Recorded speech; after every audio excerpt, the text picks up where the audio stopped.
Buenos días, siguiendo la pregrabación de la clase del módulo 2 del DER 110B. Vamos a ver ahora el concepto de la persona como concepto ético fundamental. El sentido ético fundamental se entiende la dignidad o conocer el imperativo moral. La consideración que el derecho civil hace del ser humano como persona se hace comprensible junto con todas las consecuencias que de ello se derivan solamente sobre el fondo de una comprensión del ser humano, según la cual la condición de persona es la cualidad que distingue al individuo o al humano, hombre o mujer, del resto de los seres vivientes. Con lo anterior se considera que la palabra hombre en sentido filosófico, de acuerdo con su peculiar naturaleza y su destino, está constituido para configurar libre y responsablemente su existencia y su entorno en el marco de las posibilidades dadas en cada caso para proponerse objetivos e imponerse a sí mismo límites en su actuación. Esta comprensión del individuo humano encontró una expresión duradera en el personalismo ético del filósofo alemán Immanuel Kant, que ha influido en el mundo ideológico de los creadores de los códigos civiles contemporáneos desde finales del siglo XVIII hasta nuestros días, en forma semejante a como la vieja doctrina del derecho natural del siglo XVIII influyó en los autores del Código General Prusiano y del Código Civil Austríaco. Dice Kant que los seres irracionales tienen solamente un valor relativo como medios y por ello se llaman cosas. En cambio, los seres racionales son llamados personas, entre comillas, pues su naturaleza le distingue ya como fines en sí mismos. Esto es algo que no está permitido emplear simplemente como medio, aunque esta terminología de medio a fin ya venía desde la época clásica griega del filósofo Aristóteles. El personalismo ético atribuye al ser humano, precisamente porque es persona, entre comillas, en sentido ético, un valor en sí mismo, no simplemente como medio para los fines de otros. Y en este sentido tiene una dignidad que entonces se le empieza a titular desde el punto de vista del derecho, de los derechos humanos y del derecho civil, la dignidad de la persona humana. De lo anterior se sigue que todo ser humano tiene frente a cualquier otro el derecho de ser respetado por él como persona, a no ser perjudicado en su existencia, en su vida, en su cuerpo y en su salud, y en un ámbito propio del mismo, y que cada individuo está obligado frente a cualquier otro de modo análogo. La relación de respeto mutuo que cada uno debe a cualquier otro y puede exigir de este es la relación jurídica fundamental, la cual, según esta concepción, es la base de toda convivencia en una comunidad jurídica y de toda relación jurídica en particular. Los elementos esenciales de tal relación son específicamente el derecho, la pretensión justificada y el deber, así como la reciprocidad de los derechos y deberes en las relaciones de las personas entre sí, según la referencia del autor alemán Karl Arens. Transposición del concepto ético de persona al derecho privado civil. En primer lugar, tenemos que hablar de la persona como sujeto de derechos. La persona tiene derechos siempre y solamente en relación con otras personas que son mantenidas por el ordenamiento jurídico en el reconocimiento de estos derechos, o sea, vinculadas a este y a una conducta con ello conforme. La totalidad de lo que corresponde a una persona por derecho en un determinado momento, el conjunto de todos sus derechos o bienes jurídicamente protegidos se puede denominar su esfera jurídica.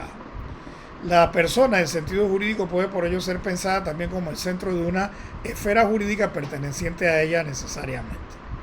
En segundo lugar, la persona como destinatario de deberes jurídicos.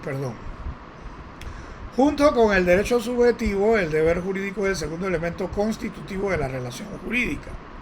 Así como el ordenamiento jurídico no puede prescindir del concepto de derecho subjetivo, tampoco le es innecesario el concepto de deber jurídico. No causa perjuicio alguno al carácter del deber jurídico como deber el que su incumplimiento esté conectado con una sanción, con la amenaza de cualquier daño, por ejemplo, la pérdida de un derecho, el deber de reparación de daños en materia civil. Tras el concepto de deber jurídico se halla la idea de una exigencia dirigida a la persona, un deber personal al que en principio no puede sustraerse aquella en su propia conciencia moral o jurídica. La obligatoriedad de un deber jurídico no depende del asentimiento interior del obligado, sino que se funda en la exigencia objetiva de validez del ordenamiento jurídico. Tercero, la responsabilidad de la persona por cometer injusticias. El concepto de persona en sentido ético incluye la idea de responsabilidad por el propio hacer y omitir. Tener y asumir responsabilidad significa tomar sobre sí las consecuencias del propio obrar. Las consecuencias del propio obrar.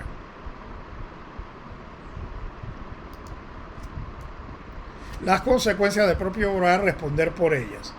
En cuanto que reconoce haber hecho injusticia a otro, haber violado su deber frente a él, siente la necesidad moral de apartar del otro las consecuencias, es decir, de reparar la injusticia. La consecuencia de la responsabilidad jurídica es en derecho civil la originación de un deber de resarcimiento de daño. O sea, el dolo es igual a la culpa civil, la admisión en la voluntad del efecto antijurídico, y también el concepto de negligencia, que se refiere a la previsión y exclusión del efecto antijurídico si se hubiera empleado diligencia, atención y precaución. Un cuarto punto muy importante y que ya se explicó un poco en el semestre pasado es la vinculación con la propiedad. El concepto contrapuesto al de persona en sentido jurídico es el de cosa. Entre comillas, cosa es todo aquello que por una parte es exterior a la persona y por otra es accesible a su intervención, estando para ella disponible. El ser humano utiliza cosas o bienes para satisfacer sus necesidades inmediatas como instrumentos y como material que él mismo elabora como medios para aumentar su disfrute de la vida y para otros diversos objetos. No es sorprendente que en la legislación civil la propiedad tenga una importancia sobresaliente, sobre todo en los países que tienen una economía capitalista. La propiedad se entiende como el derecho de disponer de la cosa a voluntad y de excluir a otros de toda injerencia en cuanto no se opongan las leyes o los derechos de terceros. La propiedad es el dominio sobre la cosa jurídicamente reconocido. En ese sentido es la vieja noción romana del dominum o del dominio. Entonces se entiende por propiedad el dominio de una persona sobre determinadas cosas, reconocido y protegido jurídicamente. Y un quinto y último punto es el punto de la autonomía privada y la autovinculación en el contrato. La transmisión de la propiedad o de otro derecho patrimonial tiene lugar en la mayoría de los casos al objeto de obtener del destinatario a cambio otra cosa, otro derecho u otra prestación de servicios.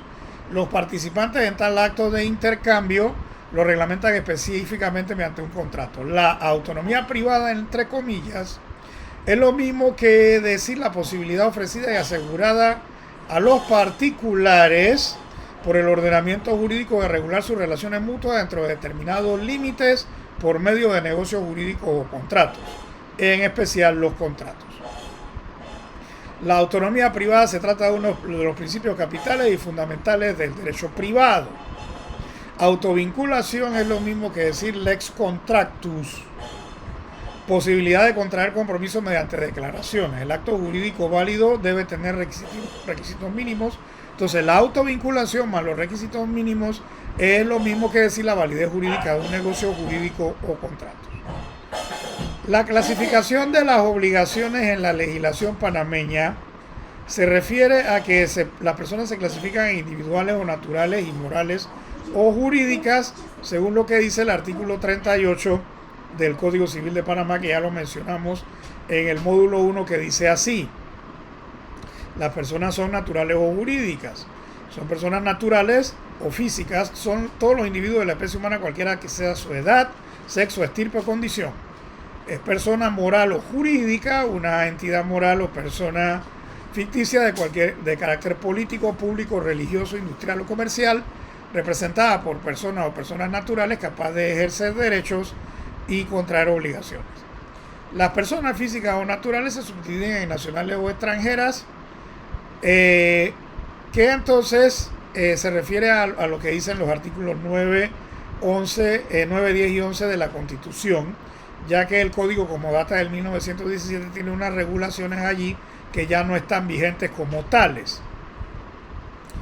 porque obviamente que ya la independencia de Colombia o la secesión pasó. Entonces, en ese sentido, la regulación que aparece en el Código Civil está derogada implícitamente por los artículos 9, 10 y 11 del Código Civil.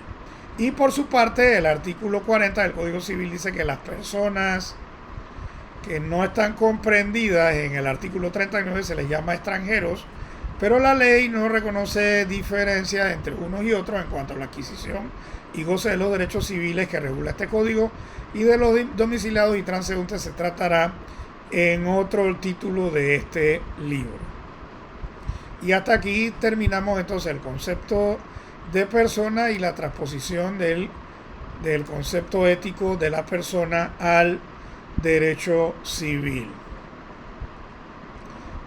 La transposición del concepto ético de persona al derecho privado y la definición de personas en la legislación panameña, en el Código Civil, que ya la habíamos mencionado en el módulo 1. Muchas gracias.